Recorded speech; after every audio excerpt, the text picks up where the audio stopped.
This is The Static Hour, a late-night broadcast of strange and unsettling stories from the darkest corners of the internet. I'm Bree, and we are officially on the air. Tonight, we're headed to Alabama. Not the postcard version, not the version people put on the travel brochures. We're talking about the Alabama hidden behind the tree lines, forgotten roads, abandoned houses, and stories locals only whisper after dark. And for these state files, I'm not opening them alone. Tonight, I'm joined by my sister, Brittni. She is our full-time social media genius and amazing editor. Do you want to say hi? Hello. So this is a new format for us. We're going to see how it goes, but we're both very excited about it. Are you good? So excited. Okay. So, dim the lights, settle in, and stay with us, because tonight, Alabama is on the air. All right. Our first story comes from the subreddit Paranormal, and the username is Alcura02. And the post is called Road Trip to Mobile, Alabama Was Terrifying. So I spent most of the summer of 2020 going on road trips and hiking and all that fun stuff. At the time, I lived in Florida and would frequently travel around. In September 2020, I would go on my first road trip through Mobile, Alabama, and I would actually stay in a hotel in Mobile, and we would travel around the area before making our way back to Mobile to sleep in the hotel. Now, I would like to share that I've never really taken paranormal or spiritual activity too seriously. I'd watch Ghost Adventures and not take it as anything that was actually plausible. However, this road trip would eventually change my perspective forever. Yeah, what's up? Wait a minute. Who takes Ghost Adventures seriously? Sorry. The people that record them on TV, obviously. I'm so sorry, but I had to put my 2 cents. Like, that is grade A entertainment right there, but I think there's better ones out there. When I was watching Ghost Hunters and all that stuff as a kid, I 100% took it seriously. Great entertainment, though. Right? Sorry. No, you're good. That's why you're here. All right. So it was our first evening of the road trip, and we checked in at the infamously haunted Battle House Renaissance Hotel in Mobile, Alabama. I've never heard of this. There's been tons of paranormal sightings and history at this venue over the years. I was not aware of this until later on that night, so I was going in expecting absolutely nothing. We go to our hotel and crash for a few minutes. Eventually, my brother and my buddy, whom are the only ones in the hotel... Huh? The only other ones in the hotel were you and your brother? No. That doesn't make any sense. I don't know what they mean. Maybe it's like out of their group. I'm assuming like they decide to go to the liquor store and they leave her by herself. I think that's what she's trying to say. I don't know. Maybe. Okay.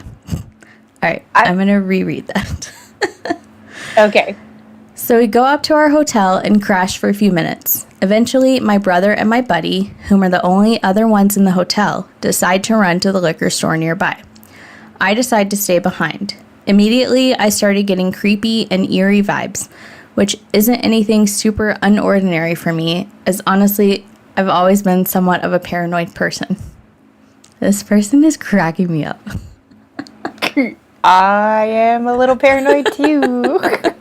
I love it. They're like, I don't believe in ghosts, but I am the most paranoid person on the face of the planet Earth. I think being alone, like, in a hotel, in a place that you're not familiar with, like, that's just standard paranoia, especially 100%. as a woman. Yeah, yeah. I don't know if they said they're a woman. I'm just kind of getting the woman vibes. I don't know if they've said or not, but maybe not. I don't know. We'll see. Maybe they say. Okay. Okay. Sorry, however, if you're not. Yeah.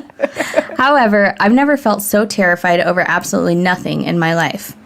This was totally another level, and I genuinely considered getting out of there. However, I knew my brother would be irritated if I left the hotel, so I decided to tough it out and just play a loud YouTube video to clear the silence.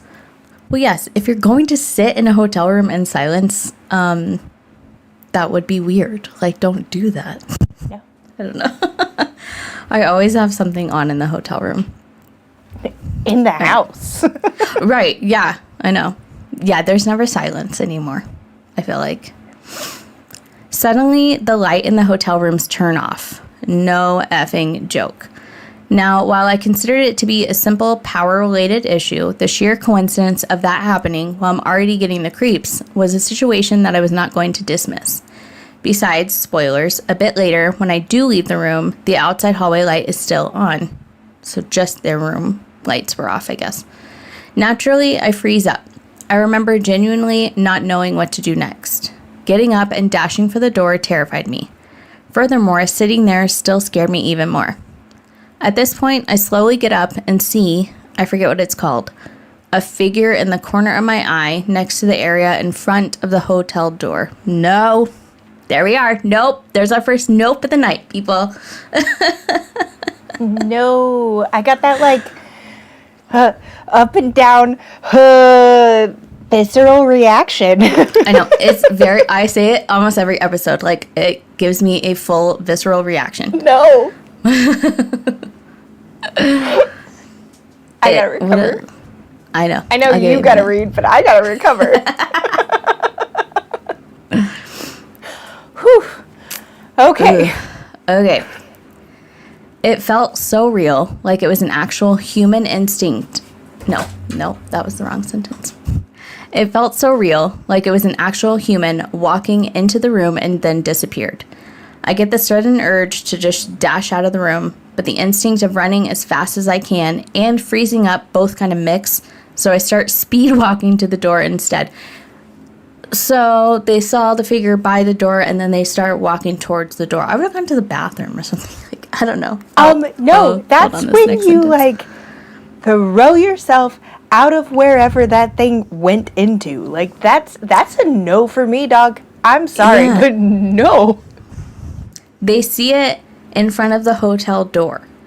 Oh, I guess then it disappeared. So they just caught a glimpse of it and then it disappeared. Still, I don't think it'd be like going in the same direction as this thing. I don't know. No. That's just me. Okay.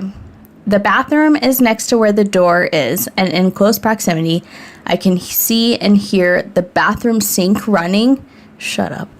I can guarantee nobody has used the restroom since we've checked in, and as far as we know, we never heard running water beforehand. I open the door and run out in my bare feet toward the elevator. I end up meeting with my brother and our friend on the lobby floor, and we collectively go back up to the hotel. Even though I'm with other people, I'm still scared and can barely sleep that night. The next 2 nights were also terrifying. However, no significant activity was seen by us after that. We eventually go up to the front counter person, I feel like they have a better name than that, but the front counter concierge? Person. Yeah, there you go. After checking out of the hotel and ask if they've ever heard of any paranormal encounters or if anyone had said anything. The person was very hesitant, and from what I remember, didn't ever give us a clear answer either way, but wasn't dismissing it either.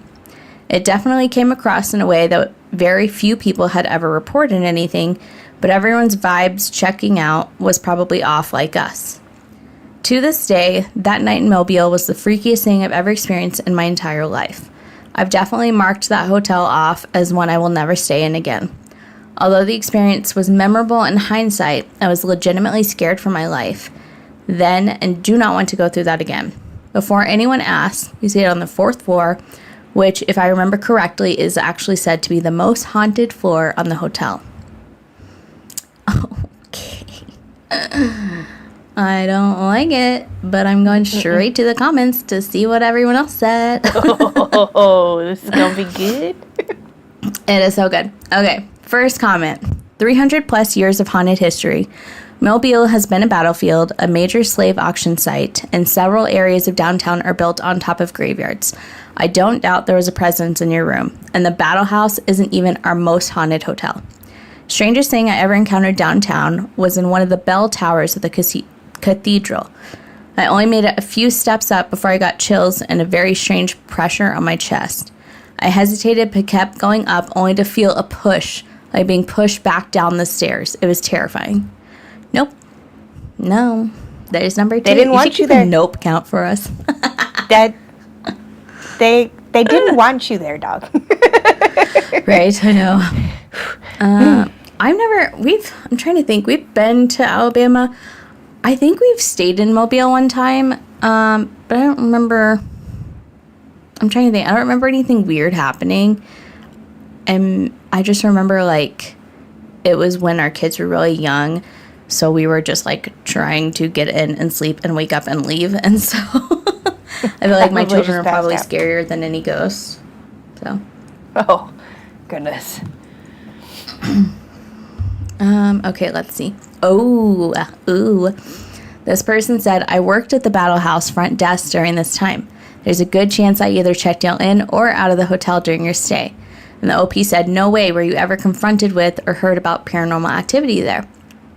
And then they responded and said, there were a few stories told to me when I was first hired. It's funny you mentioned how the front desk staff was hesitant about saying anything. It's because the Battle House is branded by Marriott in their Renaissance collection.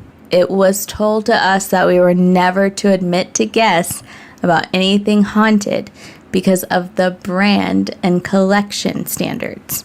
So I personally apologize that if it was me at the desk you mentioned, that I couldn't be more direct with you and your family.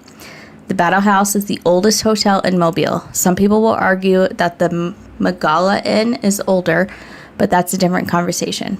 My point is, many people have come in and out of the doors of that hotel over the years. Some stories are true and others are just false. If you truly believed you experienced something in the hotel, then there's a great chance you did.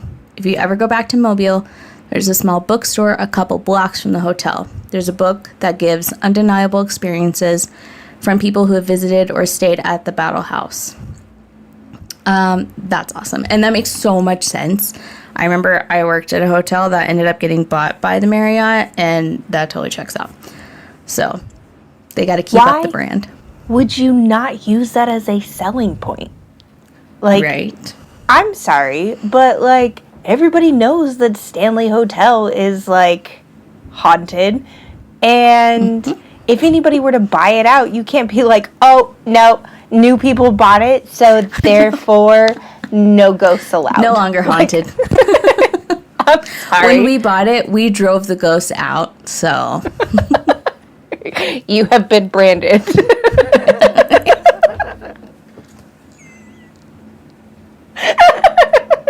That was so good.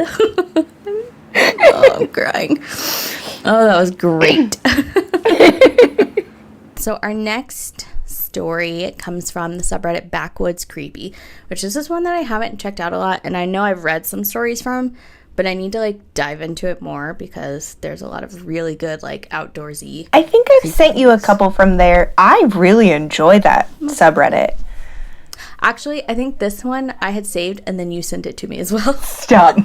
Because we're the same person. So, of course, we would pick up. That's one thing I've been worried about. You were like, hey, send me stories. I'm like, I guarantee you we're going to pick the same ones. It's fine. Because, like, I know sometimes, like, I will go a whole week without looking at Reddit. And so then you'll, like, send me stuff. And then when I get on, I'm like, oh, there's that one that she sent me. But it still saves me a ton. Wow. Saves me a ton of time. That's all I was trying to say. Okay, this one is from user Harley Ripa. There's like 4 A's, so. The title is called Paranormal Experience While Hunting in Alabama. Do you remember this one? Yes. Okay, did you read it? I didn't read it. I did. Oh, dang it. Okay.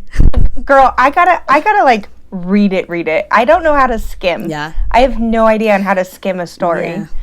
And I just don't like I want my reactions to always be like immediate, and I'm scared that if I like read the stories, then it won't be genuine.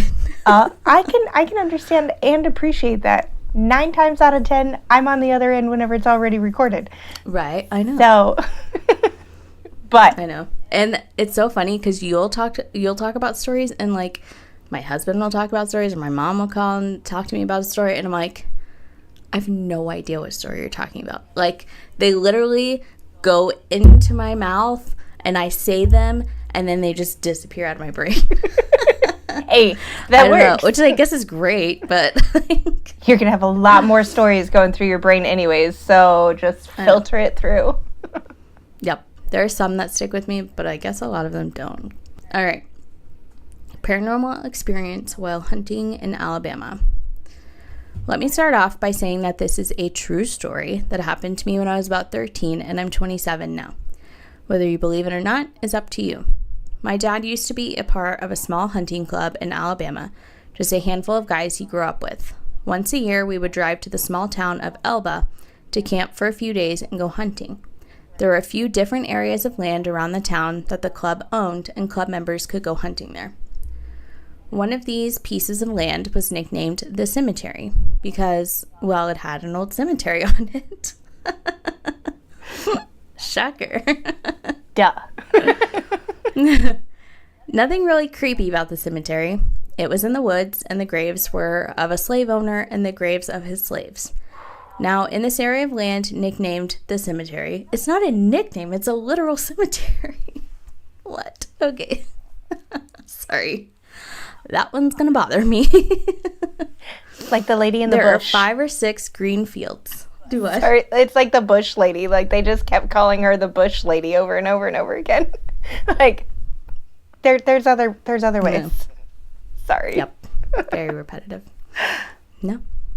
Now, in this area of land, I'm going to say named the cemetery. In the cemetery, there are 5 or 6 green fields. Basically, a cleared out area where there are no trees, just grass and a buck hut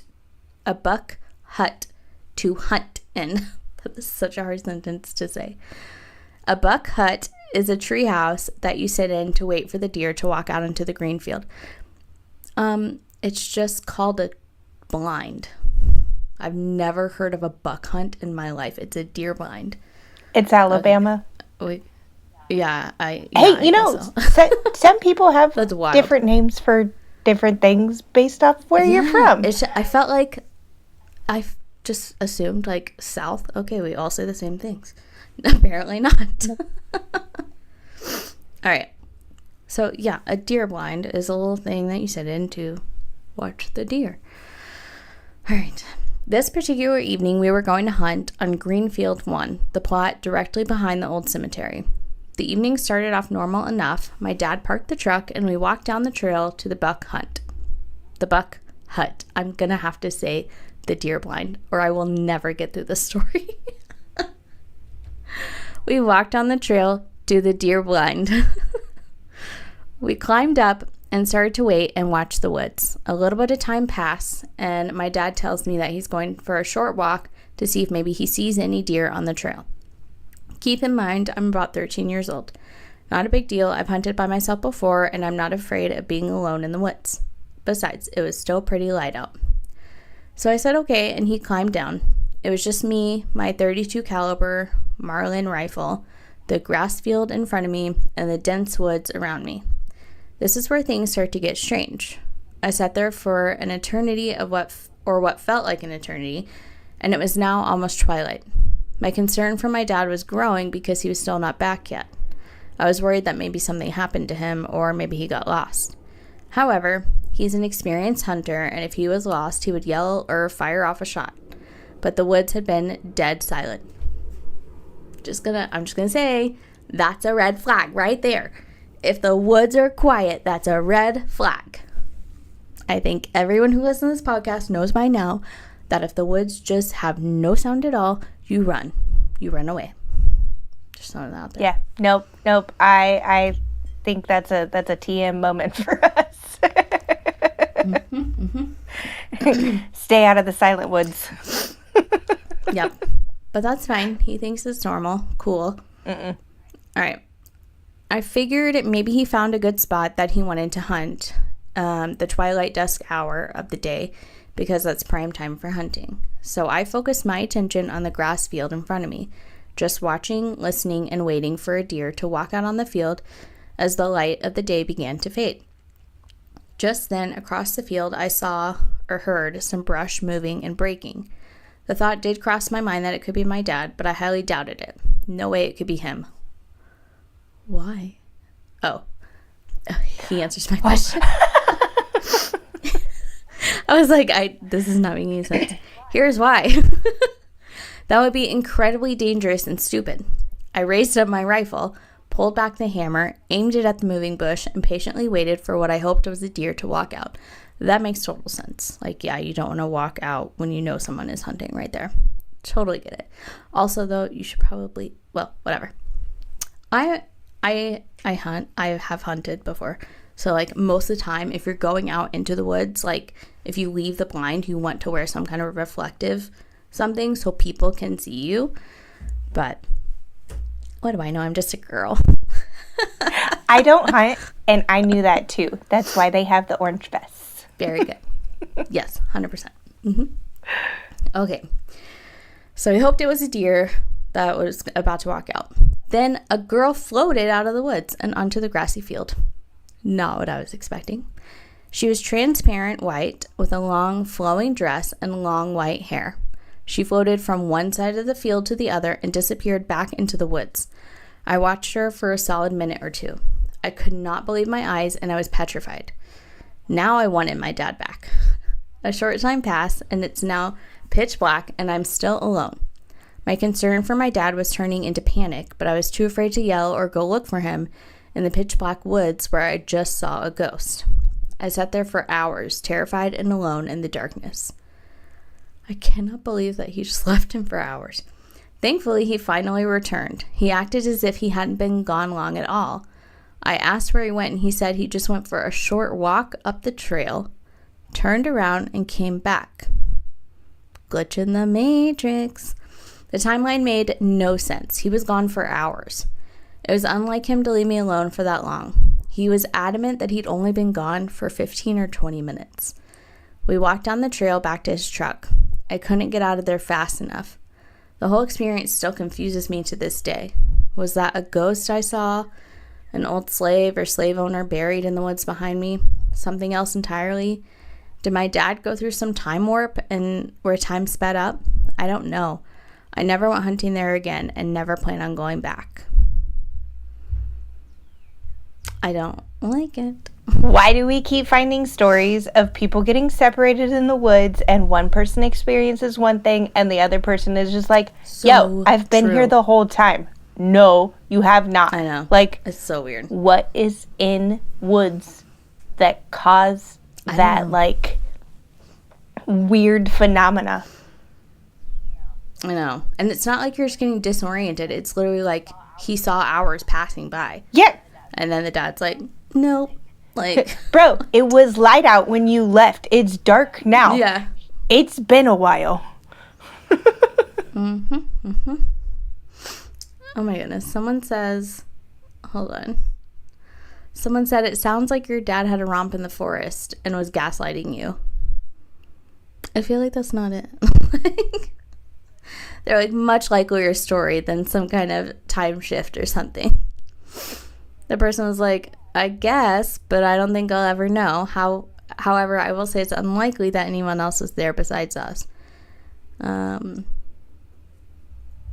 then he was talking about if someone else was there, you would hear their vehicle, which makes sense. Sorry, I'm just trying to like look and see if there's anyone else. Someone asked if he's talked to his dad about it since then, and he said yes, he doesn't recall anything paranormal about the experience. They said, what did he say about the missing time, though? He must have noticed it was dusk and realized he'd arrive on the scene hours later. And he said, yeah, one would think he would give a rational explanation of why he was gone so long, but I never got one. He acted as if everything was normal, never really even mentioned it. And then the person that responded said maybe he was traumatized and was blocking something out. I doubt he was blocking maybe he's a walker. Maybe. Or he had his own experience and he was like, I can't explain this. Maybe he's like one of those like really rational people and is like, 100%. I can't deal with this right now. And with you dealing with your thing there, that proves my thing. And I'm just gonna nope. It doesn't say that he ever told his dad, like, about the girl.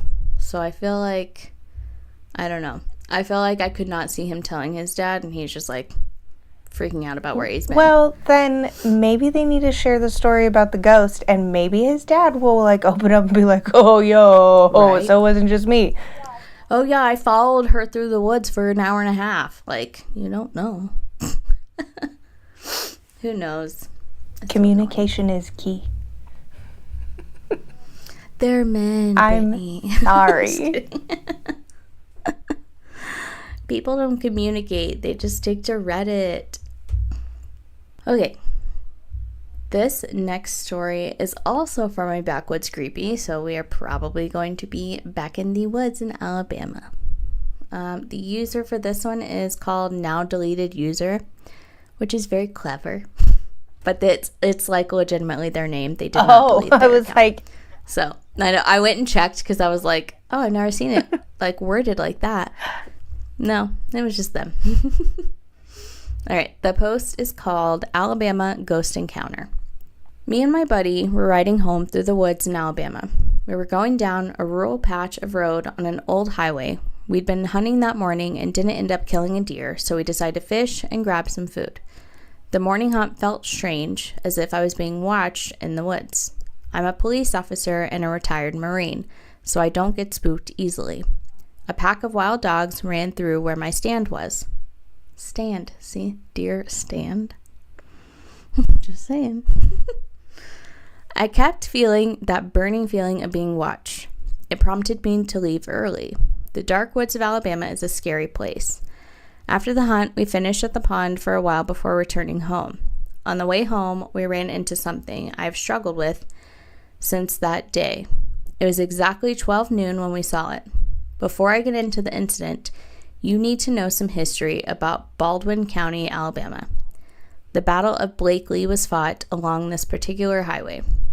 This battle was a bloody onslaught that occurred at the end of the Civil War and resulted in immense casualties. Now, on to what happened. We were around mile marker 18, and to the right, there it was. On a grassy embankment and a curve in the road, just past an old bridge that we passed, stood a tall black horse with a rider wearing black armor. It had black gloves gripping his horn of the saddle with a sword sheathed. I'm so sorry, but that sounds like Sleepy Hollow, my friend. Okay, so you and I are two different people because I immediately thought of the Lord of the Rings. Oh, yeah. Okay. Yes, absolutely. Right. But I'm sorry. Right. War hero, war horse, like, well, not hero because Sleepy Hollow is not a hero, but like, he was in the war. Oh, just... Is he headless? Wait. The Dark Rider was a massive in figure and was missing his head. I knew it. I knew it. I knew it. That's wild. But also, no. You heard me right. A headless horseman. No. Yes. The horse was abnormally large and was darker than night. The rider stoically sat in his saddle, facing the road as if he were waiting on something as we drove past. Now, I don't spook easily, and my buddy doesn't believe in that kind of thing. As we passed the horseman, time seemed to slow down, and I sucked in every detail. I remember everything about it. My buddy also stared in disbelief as we seemed to glide past in the safety of the truck, like some sort of safari from hell. This next sentence is insane. Now, here's where it gets wild. As if it's not? I'm sorry, sir. I just picture you just gliding by and just like making eye contact, but not eye contact because he doesn't have a head, and just being like, bye, right. Like halfway parade style. Just like, what if you're like waving? No. Where does it get more wild? Okay, I'm kind of here for it. So when we passed it, I looked back in the mirrors and poof, just like that, it was gone. That is the most rational thing that you've said. Of course it was gone by then. Duh. This area was rural. The horseman could not have come from anywhere, or be headed anywhere that fast, or ride a horse without a head. That's just my 2 cents. He did not write that. Wait a minute. Who wears armor anymore? And a sword? Maybe he was doing a reenactment. Okay. That does happen in Alabama. But it's the no head thing for me that just doesn't add up. My friend told me shortly after that he didn't want to speak about it again. He was shaken up about it. It wasn't until later that he recounted his story and we saw the same thing, all up until we passed the horseman. His account was that the horseman was on the left side of the road and slowly walked into the center of the road and disappeared. I saw him clear as day on the right side of the road. Has anyone else seen him? Please let me know. That's crazy. I don't understand why people are like, no, we're never speaking of this again. Like, what? No, we need to talk about this. It's not going to hurt you now. Like, come on. Like, at least bring it up at a campfire. Like, talk. Right? Like, you now have a 2 truths and a lie. Yeah, exactly. I once saw a headless horseman on the side of the road, regardless of whether it was the right or the left. Like, yep. Which one are they going to get you on? Like, yep. I know. Let's see. I'm trying to find. This person says a rider in black armor. Armor has been phased out long before the Civil War, and even if there was a weirdo who wore armor into battle during the Civil War, it would have been extremely unlikely to have been a color besides blue, gray, or khaki. Civil War era firearms would have easily made short work of even the best steel of that time. I smell BS. What? The fact that I was near a Civil War battlefield may or may not have anything to do with this. After some pretty extensive research, quote, mostly because the whole experience freaked me out, I found that my experience was not at all isolated or rare. These figures are known as the dull hands in Irish folklore. They've also been found in many other cultures' historical writing bearing a variety of names. I'm also not discounting that it may have been some dude who enjoys dressing up in a very realistic costume and riding around the middle of nowhere. Either way, thanks for the read. Why would he have been on separate sides of the road if it was someone dressing up? Why did he not have a head? And also, I did think of, like, the dull hand because, like, I was fairy obsessed once upon a time. And, like, even did a paper where I, like, tried to prove to people that fairies were real. I digress. I did not know where you were going with that. But that wasn't it. That could be, like, that's an omen, though. Like, that's scary. It's not great. Oh, man. Mm-hmm. Someone said, weren't Spanish conquistadors in that area in the 1500s? I know they explored Florida and some of the southern states.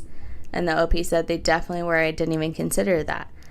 And they said, that's unsettling. There's not a day that goes by that I don't think about this. Part of me wishes I would have stopped the truck. However, everything I've read about these things says they are omens of death.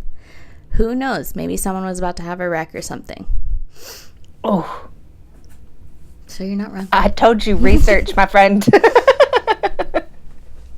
My little 6-year-old self took it seriously. Yep. Or not 6-year-old, 6th grade. My bad. Close enough. I'm trying to think. I've never seen anything creepy while driving. Like ghosty kind of things that I know of. Like, you know, but like I hear a lot of people or like read a lot of stories and they're like, while we were on the road, this happened. While we were passing by, I saw this out of the car. And like, I just don't drive creepy places, I guess. I don't know. I just don't drive. That too. I'm such a passenger princess forever. Okay. So I have one more story, and then I have your story, and then we're going to end it on a wild As if they story. haven't been wild already. So, I'm sorry, but the headless ghostman got me.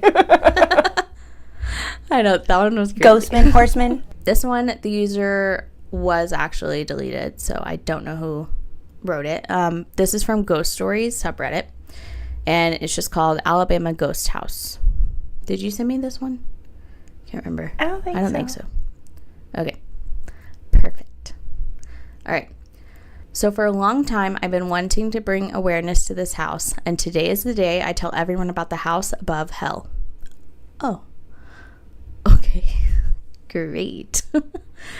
So there's a house here in Alabama that I believe is the worst home to own here due to the violent activity that takes place there. But as you're expecting, I was one of the unlucky people to experience this.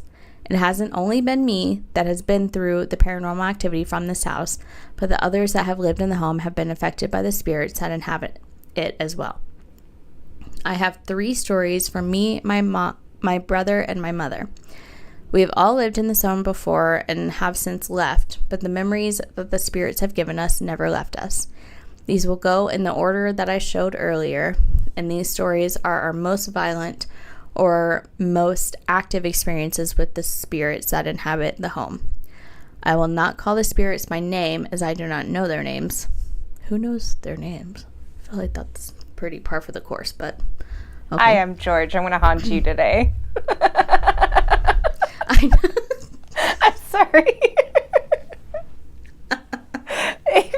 No. Here's my business card, just in case you want to. You can find me on Instagram.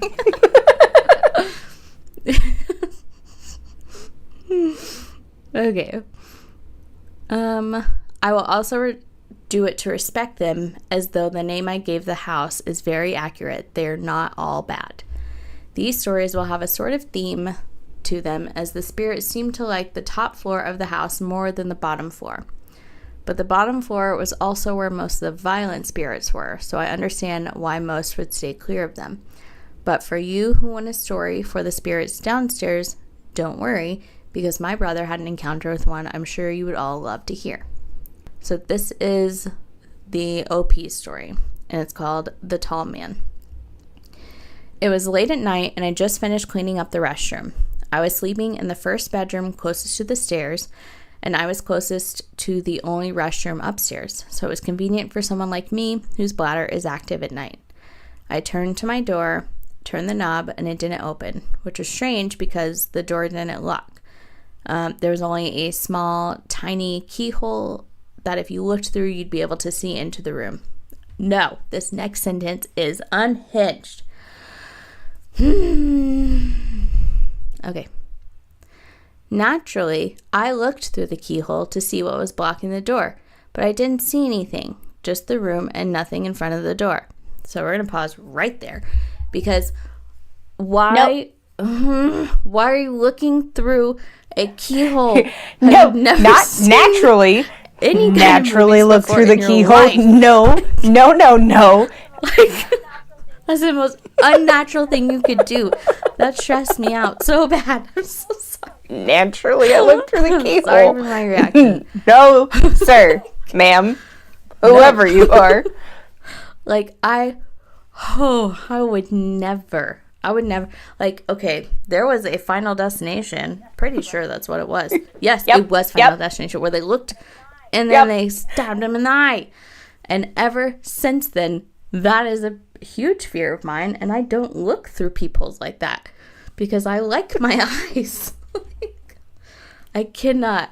I push on the door and it opens, and I immediately freeze. I'm overwhelmed with emotions as I stare into the corner next to the closet. Standing there is a man dressed in all black and lacking a face, just a black void. As I stare at him, I started to cry and my knees shake as they start to become weak. And when I blink, he's gone, and I fall to my knees crying. The emotions were the most I experienced in my entire life, and to this day I wondered why I was filled with such grief, who he was, and why he showed himself to me in such a way. I don't like that at all. No, because like it's throwing me to flashbacks of an experience I had with like a black void, but it was like opposite. It was not okay. It was horrific, and I'm just like, huh? No. I'm sorry. I'm sorry. What? Girl, have I never told you this story? No. Please pause. We're going to continue our story after we hear this story that we've never heard before. Well, then let me share. So, me and Samantha were watching Bring It On in our shared bedroom, and we had the blinds open, and we were both sitting on her bed watching on our little VHS tape TV because we were cool. And it was dark outside, and all of a sudden we got that like really weird, like visceral reaction of like, okay, something's not right. And we both turn our heads and look out the window, and it was this creature so stinking dark, so dark that it was darker than the black outside, and its eyes were red, and we were literally both frozen in fear. We couldn't move. And like, it still gives me goosebumps to talk about it today because it was the worst experience of my life. And the red eyes got me. Like, girl. Yeah, what? Like, why do we have New to have Mexico, red eyes? my dear friend. Yes. We do not speak of the names of them. No, ma'am. And then you just kind of see it like blur and just take off. And no, I don't like it when things and it kind of like released us from That's one of my biggest fears. the fear of it, but we noped ourselves out of the room and kind of cried afterwards because it was not okay. Like, I halfway went, if I was still talking to her, I would like ask her what she remembers of the experience, but it was horrifying. Mm-hmm. Sorry to take away from the story, but I don't do shadow people. No. No, that was terrifying. I don't like that. I also just like, I don't know. It's crazy how like people experience the emotions with it. Like, not only are you scared, but then he like got the sense of grief, which lets is you know that the person was like, the entity wasn't menacing. Right. Mine was 100%. Like, not to compare trauma here, but yeah, yours sounds terrifying.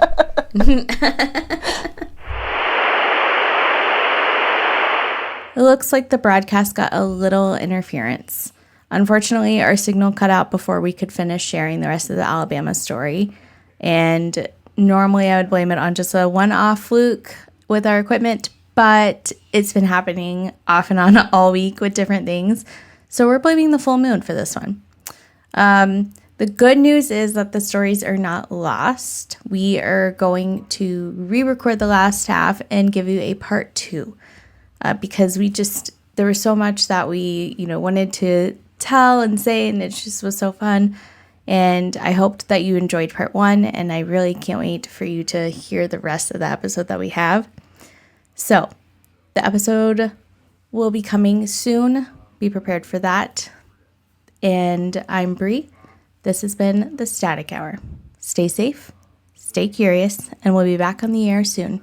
Good night. And just like that, we're going off the air. If you want to catch the next broadcast, make sure you're following and subscribed. There's always more waiting to come through. I'm Bree, and I'll see you next time on The Static Hour. Good night.